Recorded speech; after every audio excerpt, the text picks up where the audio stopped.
Vamos fazer o A, E, I, O, A. Lembrem das boquinhas. A articulação tem que ser bem feitinha para que você tenha uma boa comunicação. A, E, I, O, A.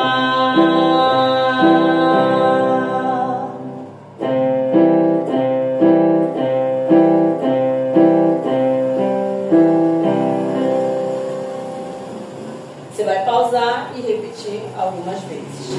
Agora vamos fazer o Ma, Me, Mi, Ma, Mu.